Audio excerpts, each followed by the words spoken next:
Again, we have our discussion on Martin Ling's book, the Book of Certainty, with comment will be given by Dr. Reza Shah-Kazemi. But before we start, we proceed with the reading from Abdul Rahman Adnan. A friend here in Malaysia has come across a certain expression in the writings of Martin Ling's here.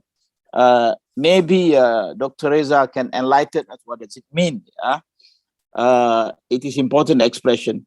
The expression was the corruption of the best is the worst. Yeah, I think from Latin, Corruptio, Optimi, Pessima. Yeah, is that so? Yes, that's it. Corruptio, Optimi, Pessima.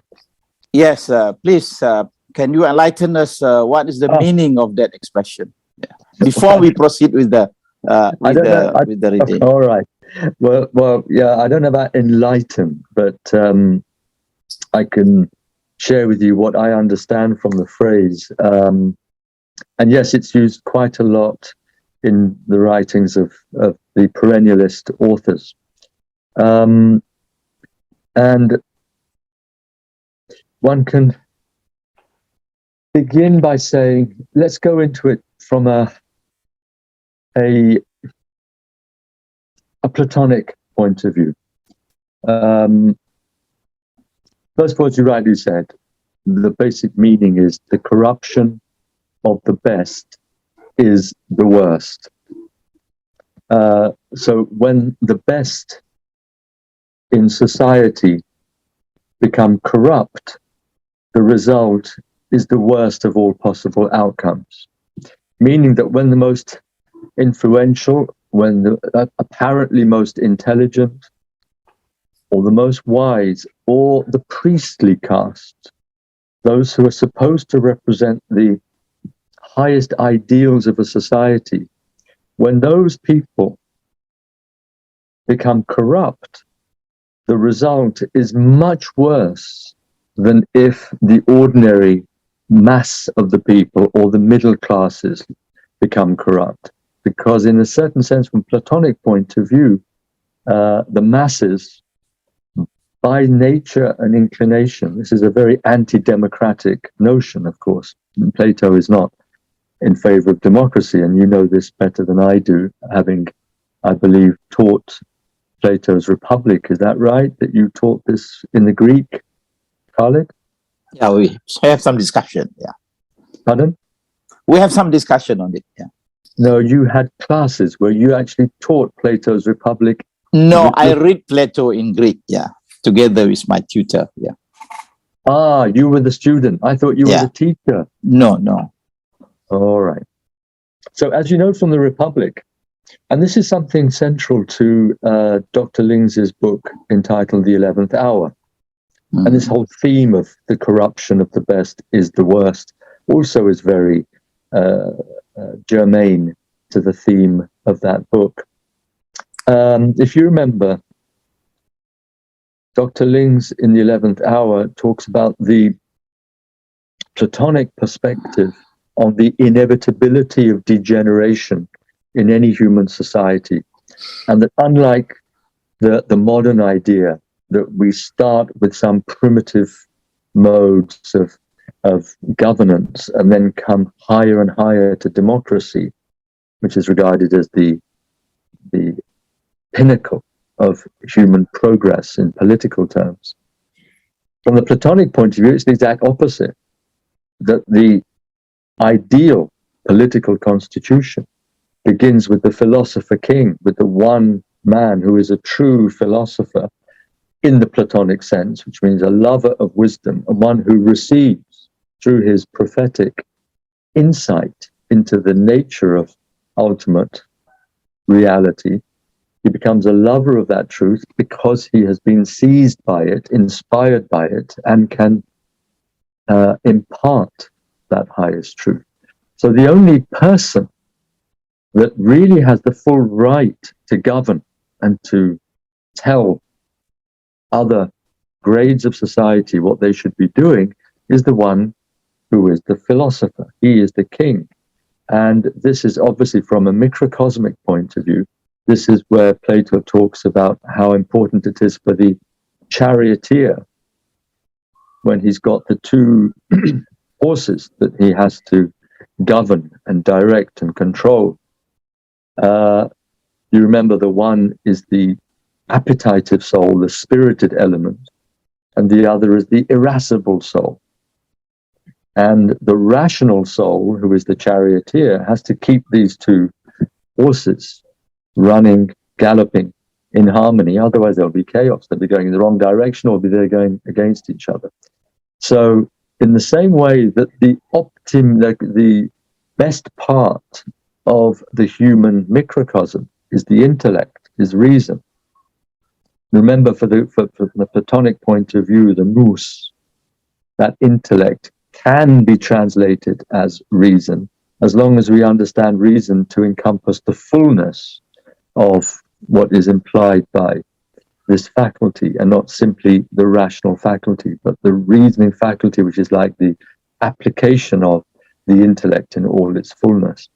And remember, dianoia is simply the rational faculty, but the nous is something that goes beyond, goes into intellectus. And here's something else that I think Dr. Lings would want us to mention in this context, is that, and he mentioned this to us several times himself, that throughout the Middle Ages, it was the conception of the intellect by Boethius,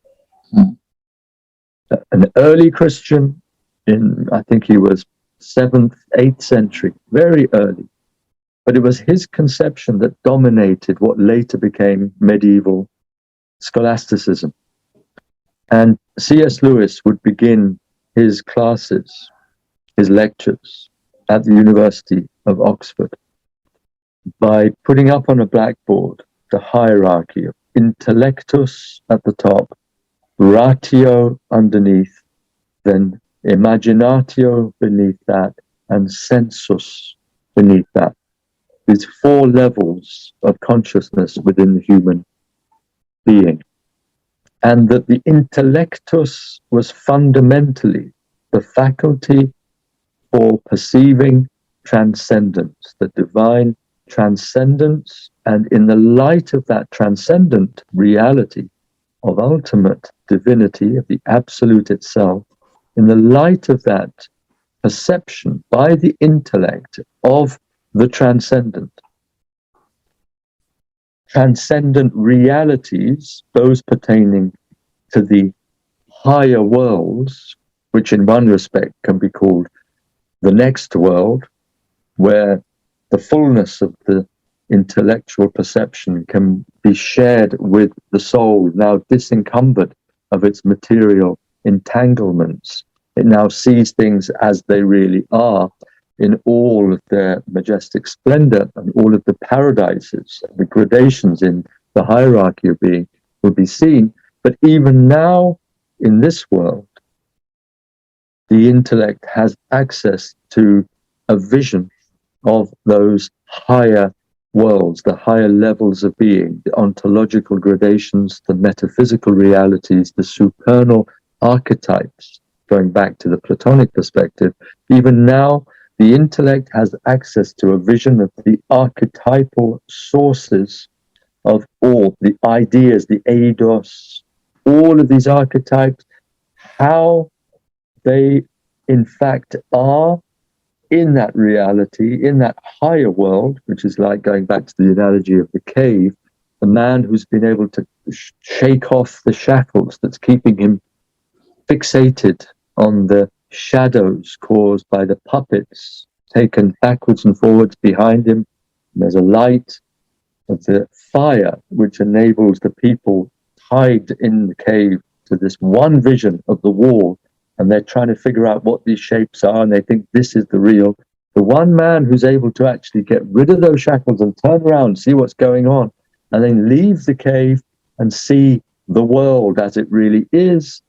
This is what part of what is implied as the fruit of the vision that the Prophet is encouraging, Prophet Muhammad, when he has in one of his most beautiful supplications that can be called a gnostic supplication, a ma'arifa supplication, Rabbana arina haqa'iq al-umur, Rabbana arina al-ashya'a kama hiya. Oh Lord, show us the realities of things, show us things as they truly are. Arina al-ashya'a kama hiya. What is the intrinsic nature? It's another way of saying, show us the archetypes. Show us the divine names and qualities that manifest themselves first as archetypal forms, essences that give rise to the diversity, the multiplicity, the infinity of the manifestations of those archetypal symbols, paradigms. So when this intellectual faculty is not doing its job in keeping the two other parts of the soul, the irascible and the appetitive, then what happens is that those appetites and those angers, the desire for sex and food on the one hand, and the desire to dominate and kill and be aggressive to those who are resisting your domination, the ego in its most aggressive, bestial form, these two animals in the soul are going to drag this chariot into their own directions and eventually actually throw the charioteer off. Now, how will they do that? How will the soul become totally sensual and desiring only its own appetites to be gratified on the one hand, or to actually kill and plunder and dominate other people and become a tyrant, a dictator, a vicious person? How is that going to happen when the Corruptio Optimi has taken place, the corruption of the best has taken place, when the intellect stops doing its job? The result is the worst of all possibilities, both within the soul and within the society. So when the priesthood, or when those who are supposed to represent the philosophers, when those who are supposed to be, quote, intellectuals in the higher sense, when they become corrupt, then very quickly the rest of the body politic will follow suit.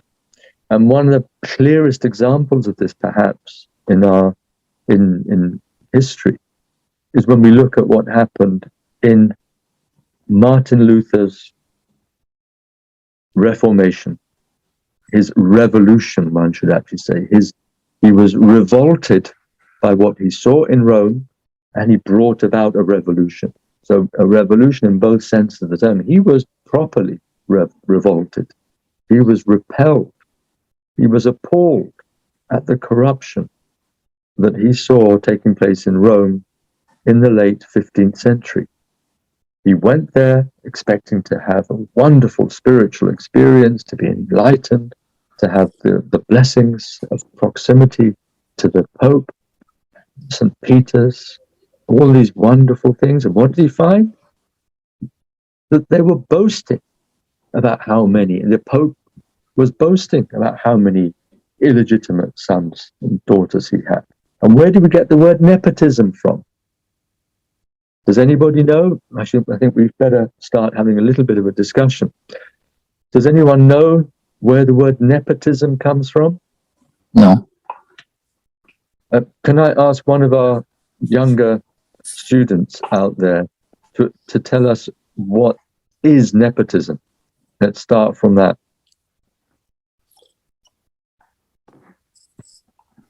Anyone? Come on. Somebody. Shall I know please. I know you. Who is it? Adib. Adib. You're always saving the day, Adib. Come on then. Come on. I think it's because you're partly Remind us of your background. My background? Yeah, your mother is from where? Your father is from where? My mother's Punjabi, my father's Chinese Malay. So I knew it. Because if you were pure Malay, then you would not be the first one to always ask the questions. I knew, because the Malaysian reticence prevailed over everything else. So, Adib, go ahead. Just tell us what nepotism is. How would you understand by the term?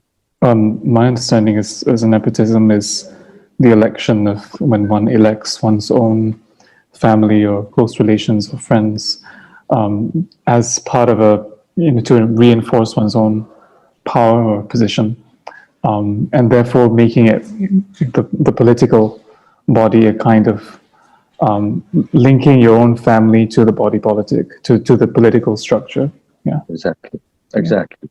And so this is an example of what Corruptio, Optimi, Pessima is, that if you are engaging in nepotism, you're bringing members of your own family, your close associates, your friends, your favorites, and you're bringing them in, irrespective of their merit for holding that particular, or their worthiness for holding that particular position. So what is bound to happen through nepotism?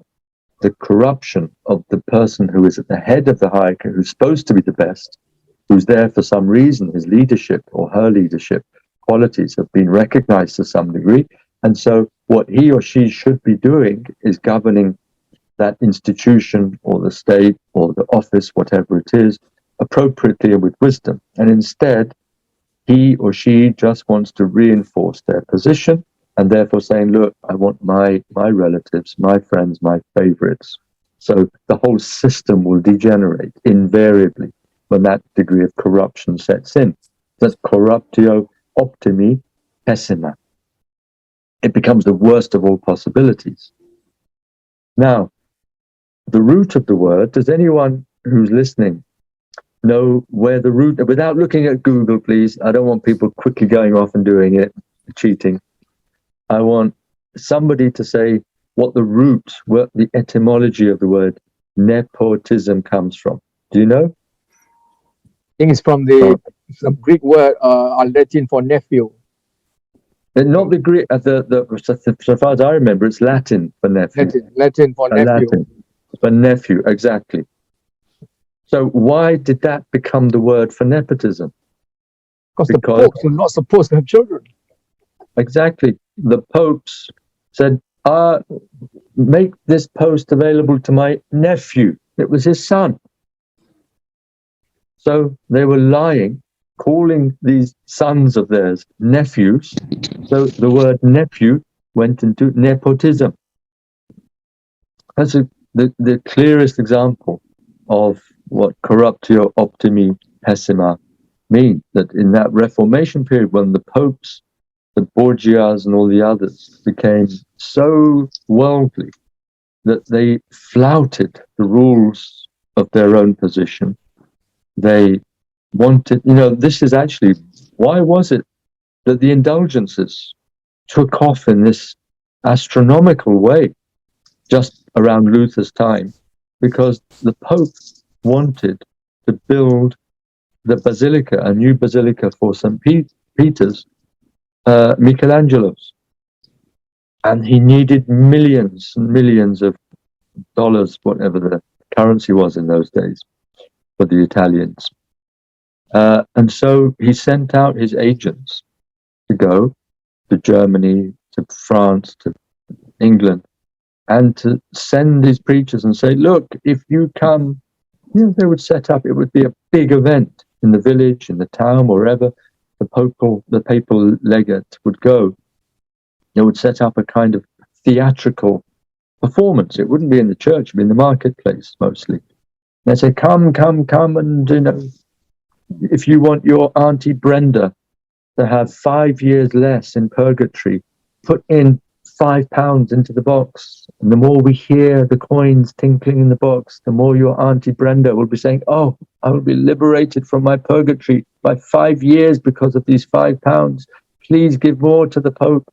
And then they're writing out their little notes that Auntie Brenda will have 5 years less in purgatory because her nephew has just put in £5. Yeah, this was the degree of corruption, that they were selling papal indulgences.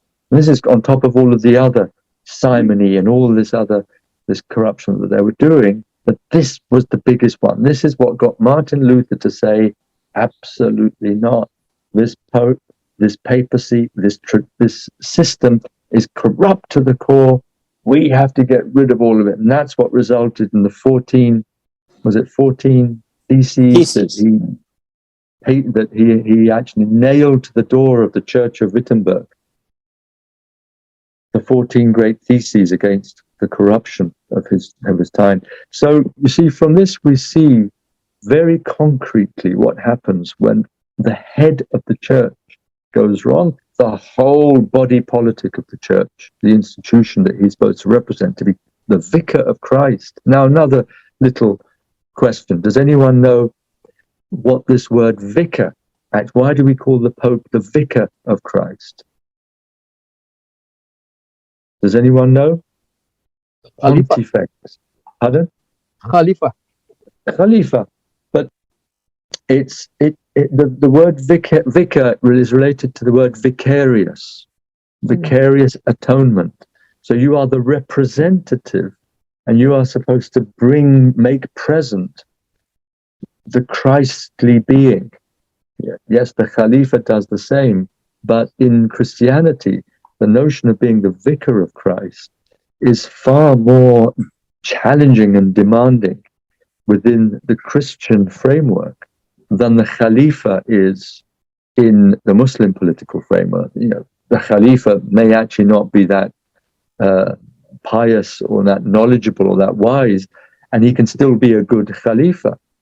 But if you are a bad vicar of Christ, because of the concentration of power and of expectation of rectitude on the part of one who represents Christ, because when the Khalifa Abu Bakr radiallahu anhu, when he became Khalifa, he was called Khalifatul Rasulillah, a Khalifa, the successor of the Prophet of God. And then Omar radiallahu anhu was called Khalifatul Rasulillah. And then they realized this is getting a bit too long-winded, so they just called it Khalifa for short, or Amir al-Mu'mineen. But they were meant to enact the ideals, the principles of the revelation. But they were not supposed, within the Sunni conception of political orthodoxy, they were not supposed to have anything like the degree of isma, of immaculate, impeccable, infallible qualities that one would expect of the Prophet. Now, unfortunately for Christianity, that was not the case in relation to the Pope. They invested the Pope with such a degree of significance that he was supposed to be a vicar of Christ. He was supposed to be he was supposed to make Christ present in the performance of the rites, in the anointment of the sick, in the performance of the baptism, and all these things. The Pope was supposed to be impeccable. He was supposed to enact this. And it started in the Middle Ages, of course, and when the Pope started to actually make these huge compromises, so that by the time of the Renaissance, a complete capitulation to worldliness, to their appetites, their sensual appetites, and to their material desire for pomp and splendor and glory, they resulted in the worst of possibilities. And that's why Luther's Reformation was absolutely necessary. And what did it do, in effect? It made the Roman Catholic Church aware of the degree to which Corruptio, Optimi, Pessima had poisoned their system. And so what happens? The Counter-Reformation, the Jesuits, Saint Ignatius of Loyola, and Saint Francis Xavier, these tremendous characters extremely intelligent, totally devoted. They started to say, we've got to put things right on the level of the intellect. We have to go back to the place where all this degenerated from and start to reform, have a counter-reformation. We don't need the Protestants to tell us what we need to do. We need to go back to our own tradition, but we need to do it with meditation, reflection, with those wonderful spiritual exercises that Saint Ignatius made at the core of his method. And he said, we have to be the soldiers for Christ. We not only have to fight against the Protestants who are undermining the integrity of our tradition, but we also have to go and spread the word to the rest of the world. And this is why some of the greatest missionaries, in a positive sense, were these Jesuits, the ones who really tried to bring the beauty and the truth of Christ to South America, to Southeast Asia. I mean, you know, the statue they've got, even now, Francis Xavier in the huge Goa. statue. Pardon? In Goa, India. Yeah. But he was buried in Malacca, Malaysia. Exactly. I was about to say there must be some monument in Malacca because he is not regarded as one of those aggressive missionaries who came and kind of forced people to convert. He came and he preached peacefully wherever he went, and he's still regarded with reverence by people, not only by the Christians that he converted and their descendants, but by the people who objectively looked at the history of these incredibly brave individuals who came and who made friends with the locals, who said, look, we appreciate that you have a great culture, you have great morals, great values, but look at what Jesus has given you. So this kind of missionary activity based on intellect combined with a sense of the sacred was restoring that element that was best in the tradition that had become the worst, in that Catholic tradition. So this way in which the Counter-Reformation, led by St. Ignatius and his brave and intelligent and virtuous companions, and they all showed us what it means to put right that which was wrong in the structure. So I know this has been very convoluted, rambling a bit, but I wanted to at least try and flesh out something of what this Corruptio, Optimi, Pessima, and what we could do now. I see that it's nearly 10:05. I don't think it's worth going into the next. Maybe what we can do is just, well, first of all, let me ask if there are any other questions. So another expression I come across, I think those who read Dr. Martin Link's book, the physician said, he come across the expression, the extremes meet here. Right. Les extrêmes se touchent. Abdurrahman Adnan, let's ask Abdurrahman Adnan what he understands by this expression, because he also knows it in the French. Les extrêmes se touchent, which is where I think it came into the English. Extremes meet. Extremes in the French expression, it's extremes touch each other. Les extrêmes se touchent. Extremes meet. So, Abdurrahman, let's see what you understand by this phrase. I think it means that whenever there are two, say, opposing systems, or systems which seems to be, it is the extremes of both sides which seems to be in agreement with each other. Yeah. All the time or most of the time,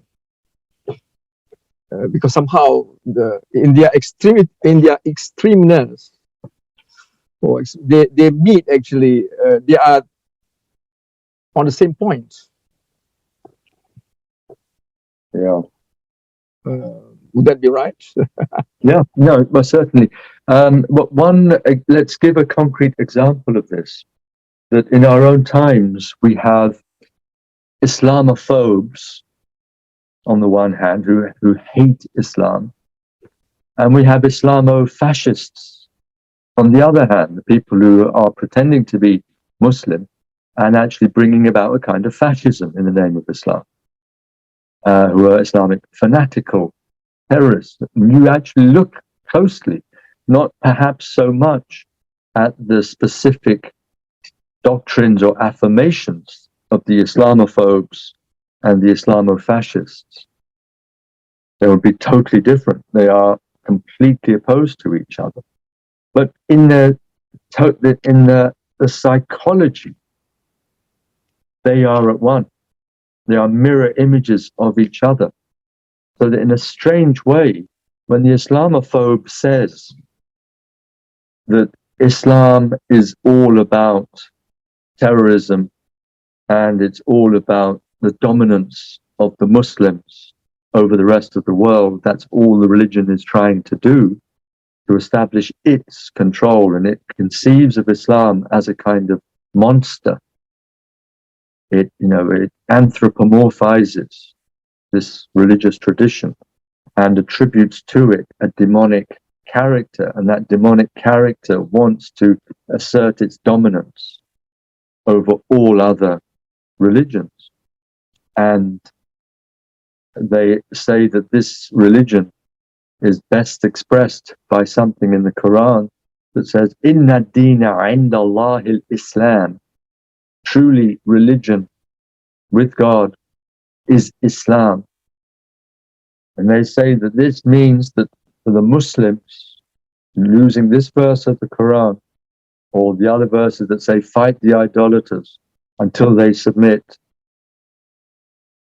they attribute to the religion and its followers this aggressive desire for world dominance. When they speak like this and they ascribe to Islam this demonic character, you will find many Islamofascists who say, yeah, they're right. This is what we want. We want to fight the disbelievers. We want to kill them wherever we find them. That's what the Quran tells us to do. And so, yeah, they're right on this point. The only trouble is that they should be joining us in this crusade to establish Islam all over the world, through our da'wah, this, that, and the other. So what do you find? The enemy camps, totally opposed to each other, are actually saying things that are very similar about the nature of the beast. That on the one hand, this lot are opposing, this lot are promoting, but the promotion and the opposition is in relation to an entity about which they're in agreement. So les extrêmes se touchent, the extreme opposites, apparently at war with each other, actually agree on the fundamental nature of the phenomenon regarding which one is opposed to it and the other is promoting it. They agree on that phenomenon, and the rest of us are caught in the crossfire and say, no, hold on, this is not the right kind of war. There should be a war of the intellect, a kind of crusade on the level of the mind, where all true believers, whatever their orientation, should be fighting against the poisons of militant atheism, of secularism, that is undermining people's faith in God and the hereafter and ruining their souls. And that's not a war that can be fought with guns and bullets. That is a war that needs to be fought intellectually. Help people to be revived in their consciousness of the absolute value. And it's a war that's fought through virtue, through beauty of conduct. When the Prophet Muhammad, and I think we've had this before, when he said that إِنَّمَا بُعِثْتُ لِأُتَمِّمَ مَكَارِمَ الْأَخْلَاقِ, I was only sent. There are two versions of this hadith that I've seen, but this is the one that I prefer to talk about, because it says, I was only sent. Innama bu'ithtu. I was only sent. I was only raised up for you as a prophet. Li'utammima makarim al-akhlaq. In order that I may make complete or perfect the most noble traits of character. As if to say that everything else about belief in God, of tawheed, of the akhirah, of the realities of the divine qualities, the ultimate truth of the divine essence, all of these doctrinal, dogmatic aspects of faith and belief, all of them will fall into place to the extent that the character is being perfected. Otherwise, the Prophet would be exaggerating, engaging in gross hyperbole, if he was saying, I was only sent for the sake of perfect character. Well, what about all the other things that you were sent to teach? He would say, can imagine, all of those other things I was sent to teach will be drawn to the fitra, the primordial nature of that person's soul, where all knowledge is contained, to the extent that he or she is getting rid of their bad character traits, which are so many veils, as the Quran says, بَلْ رَانَ عَلَى قُلُوبِهِمْ مَا كَانُوا يَكْسِبُونَ. Nay, but what they have earned, and this is a karmic idea from the Hindu tradition, it's not what they've done, مَا عَمِلُوا, بَلْ رَانَ عَلَى قُلُوبِهِمْ مَا كَانُوا يَكْسِبُونَ. It's kasb. It's what you have acquired. It's your karmic, the fruit, the karmic fruit of your actions that has rusted over your hearts. So, when you get rid of the rust of the bad actions of the past, whatever you've inherited from your previous lives, not just in this one, then what happens is the heart begins to see all of the ultimate reality, because, as Dr. Lings used to say so frequently, and used to love citing the hadith, that my hadith Qudsi, my earth hath not room to contain me, my heavens have not room to contain me, but the heart of my believing slave hath room to contain me. So Dr. Lings used to emphasize this continuously, that there is somehow room, there's space for the totality of the divine reality within our own core, within the core of our consciousness, within our heart. So if the heart's incrustations of bad actions, of vices, if all of that is being polished away by what the Prophet is saying, the perfection of character traits, and of course, he gives us the main means of improving our character. The best possible way, of course, we have to do what he referred to as the greater jihad against the soul's evil, against one's own bad character traits. That's essential. But the means by which one improves one's character traits is the remembrance of the source of our character traits. God himself, the divine names and qualities that God has revealed to us, precisely in order that in remembering, being conscious of, invoking that source, we polish up the heart. Whence the extremely important hadith, which might be regarded as the methodological foundation of Sufi praxis. لكل شيء سقالة وسقالة القلوب ذكر الله. For everything there is a means of polishing, there is a polish, and the polish for the hearts is the remembrance of God, the invocation of God. So when the heart is polished up by the remembrance of God, his names and qualities, which are the ontological foundations of our character traits, all of the positive character traits have to be nurtured from within by the divine names and qualities.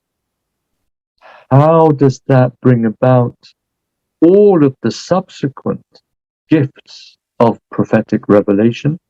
If the prophetic saying is to be borne in mind, I was only sent in order to perfect the noble traits of character. By remembering God, by improving one's character, by moving from bad character traits to positive ones, beautiful ones, this polishing up of the heart, which is ihsan, making beautiful what has been ugly. Therefore, the heart becomes purified and it can see to quote Sayyidina Isa, that the kingdom of God is within you. And you come to see that kingdom of God, and therefore you see with the eye of the heart, and we go back to the theme of the Book of Certainty, that you go from ilm al-yaqeen to ayn al-yaqeen to haqq al-yaqeen. You're beginning that journey to the extent that your character is being reformed, purified, uplifted, and inspired by the divine names and qualities, the model of which on the human plane, the mirror of which on the human plane is the prophetic soul, the prophetic beauty. And therefore, when the heart has become transparent in its inmost depths to the vision of the intellect, that one can actually see within oneself, then one's talking about finding God within, and then all of the doctrines and dogmas of Islam or of all religions, they all become something visible to the eye of the heart.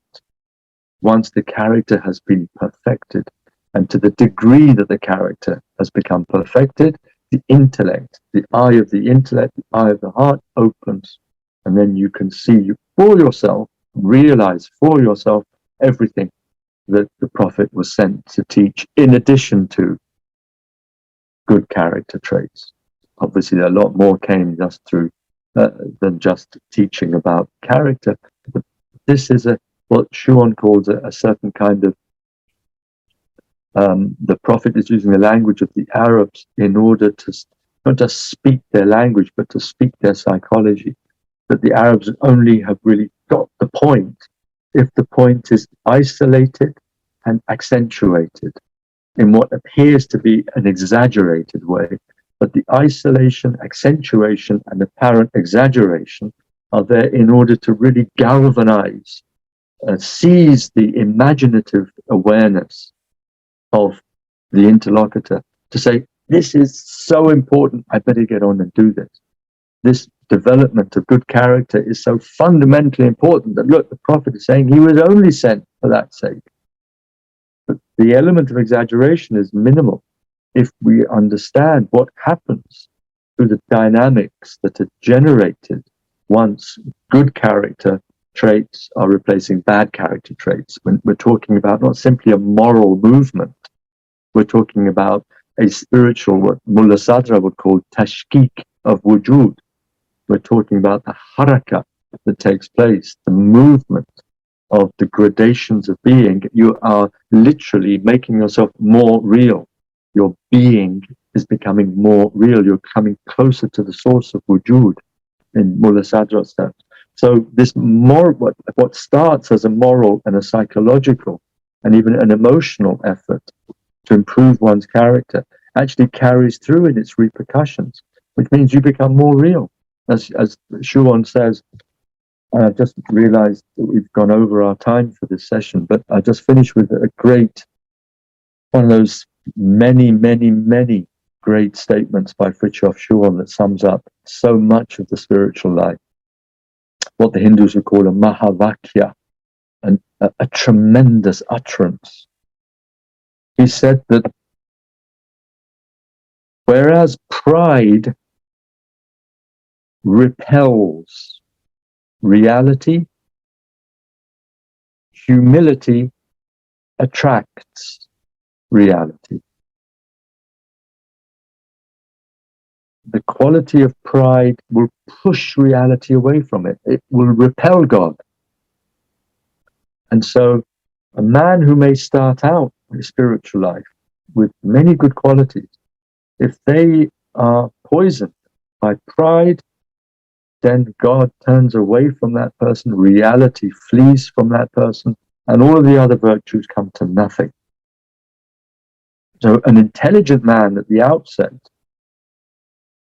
can become a very unintelligent man at the end of his life if his virtues have been poisoned by pride, if his intelligence has been undermined by pride.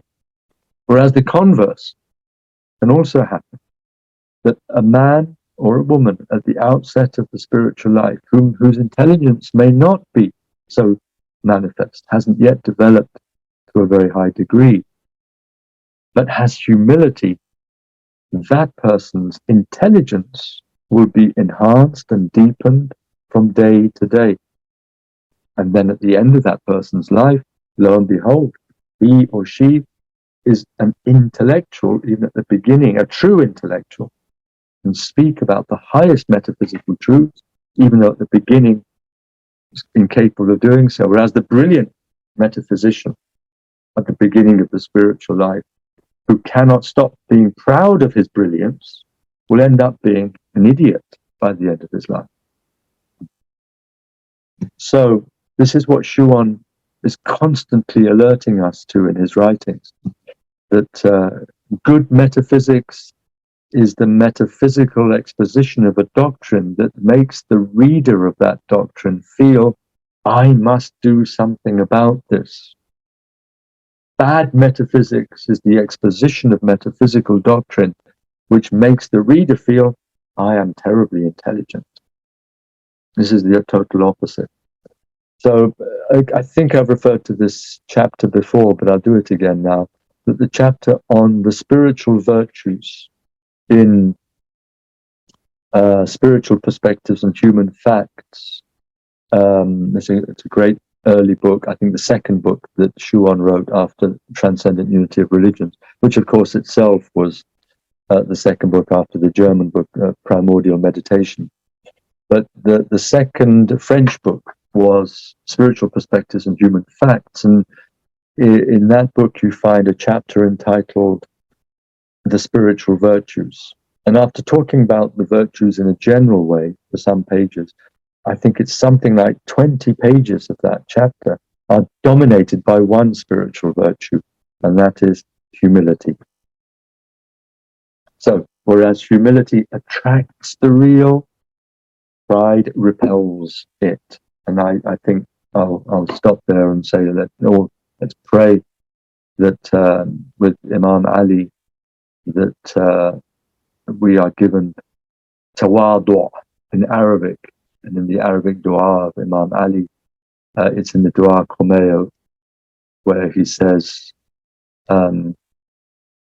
Allahumma inni أتقرب إليك بذكرك وأستشفع بك إلى نفسك وأسألك بجودك أن تدنيني من قربك وأن توزعني شكرك وأن تلهمني ذكرك اللهم إني أسألك سؤال خاضع متذلل خاشع أن تسامحني وترحمني وتجعلني بقسمك راضيا قانعا وفي جميع الأحوال متواضعا.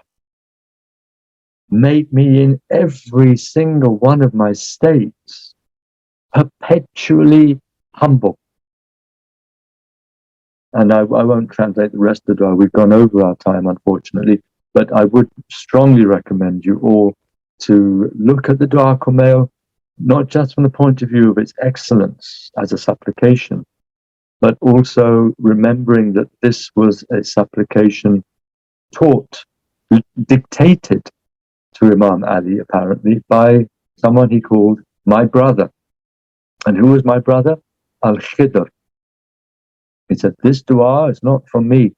This dua was dictated to me. It was inspired to me by Al-Khidr. So we have to read that dua very carefully in relation to the story of the encounter between Sayyidina Musa and Al-Khidr in the Surah Al-Kahf. And there we open up to many, many trajectories and vistas that enable one to see why Imam Ali said that the only way to really understand the Quran is to see that one part of the Quran speaks to another part, and one part bears witness to another part. This mutual, reciprocal shahada and the complementarity. So you cannot understand one verse or one theme of the Quran without taking into account all of the subtle witnessings of that verse, of a theme in other places. And there you have a matrix which has all of these thousands of verses actually redoubling upon themselves and swirling around in these trajectories of meaning that are indefinite, if not infinite. And then this is what I mean by the way in which the Dua Kumail, because it's fundamentally an entrance into, you look at all the verses, they all have to do with some kind of Quranic theme. Most importantly of all, perhaps, is the theme of hawa and the danger of following one's own desire, as opposed to the dhikrullah, which is the complete opposite, is remembering God. Anyway, I've gone well over our time. I must stop there. What I would ask all of you, though, is that for next time, before we start the reading, and we won't call this, by the way, the seminar on the Book of Certainty, we're going to make it quite clear that this was a kind of footnote to the seminars, and we were just going into one or two particular ideas. Corruptio, Optimi, Pessima, and then the importance of humility. I'll leave it to Abdurrahman Ghazar to formulate exactly how we describe the seminar. But next time, if we could start, please, with 2 or 3 questions to take us not longer than 10 minutes on the material that we've covered so far. And I promise I will rein myself in to not more than 10 minutes on the basis of questions coming from yourselves on the material that we've covered so far. And then we go into the reading, and then we'll carry on. And I want also to go a little bit more quickly, because this is going to be the 6th session, and we haven't got through chapter 1 yet. The other chapters are, of course, much shorter, so we are going to get through them more quickly. But I would like to begin to get through 1 chapter every seminar. After next time, which I hope will finish chapter 1, and then when we get to chapter 2, thereafter, we should try and cover 1 chapter every seminar. And if you could do some homework in preparation for the seminar, so that I don't have to just go on and on and on myself, I'd much rather respond to questions than to just give a commentary, because who am I to give a commentary? I do my best to answer questions that may arise, but I'm not qualified to be a commentator on anything that Dr. Lings has written, and I'm doing it really in order more to clarify questions than to give formal commentaries. So I'd be very grateful if you could help me to fulfill that intention, inshallah. All right, so we can stop recording there.